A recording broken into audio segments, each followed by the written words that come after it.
Bonjour à tous, simple petite vidéo aujourd'hui pour vous parler de fidget toys. Mais qu'est-ce que c'est que les fidget toys?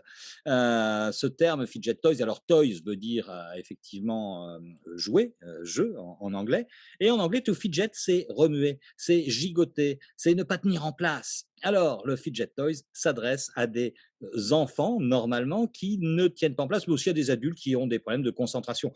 On a parlé des fameux TDAH, les enfants TDAH, c'est très à la mode en ce moment, tout le monde en parle. Attention, hein, des enfants qu'on dit hyperactifs, c'est peut-être juste des connexions neuronales qui sont un peu différentes aujourd'hui parce que nous avons des cerveaux sursollicités, mais on aime bien mettre des étiquettes. Attention aux étiquettes, vous le savez. J'espère qu'il n'y aura jamais de QR code sur les enfants pour dire, tiens, celui-là, il est TDAH, celui-là, il est 10 lexique, celui-là, il est 10 orthographique, celui-là, il est dyspraxique. Non, doucement, attention. Quoi qu'il en soit, nous avons des enfants aujourd'hui qui ont tendance à avoir du mal à se canaliser. Les fidget toys aident à ça, à attirer l'attention, en tout cas à canaliser, pardon, l'attention. Les fidget toys, vous en avez plein. Vous connaissez les petits cubes qui consistent effectivement à s'amuser avec des roulettes, avec des choses comme ça. Alors comme il est vert, comme j'ai un fond vert, vous le voyez peut-être un peu moins. Voilà. Les fidget toys, vous avez ce genre de lézard qu'on peut mettre dans tous les sens, faire des nœuds, etc. Ça canalise l'enfant, simplement l'attention de l'enfant et de l'adulte qui a des problèmes de concentration. Mais aujourd'hui, un fidget toys très, très à la mode que vous avez vu, le Pop-It. Vous connaissez le Pop-It, c'est ça? Voilà, plaque de silicone avec des petites bulles qu'on va s'amuser à retourner. Alors le Pop-It, ça s'utilise, ça fait fureur dans les cours de récréation.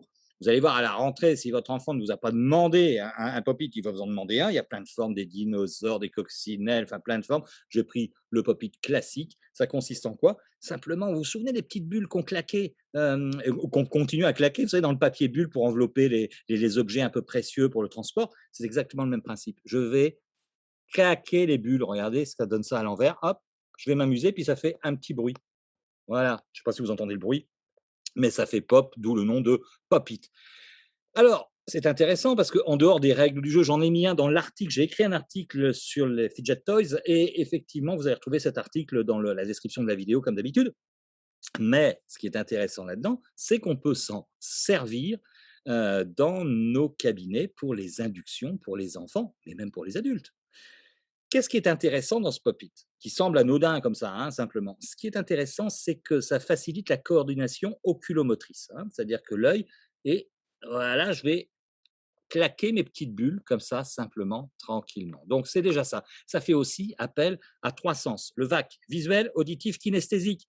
Je vois les couleurs, c'est flashy. C'est aussi la culture pop, hein, la pop culture avec toutes ces couleurs flashy. Donc je vois du visuel, je vois la petite bulle. Et puis après, je vais avoir effectivement l'auditif parce que je vais hop, claquer, ça fait un bruit particulier.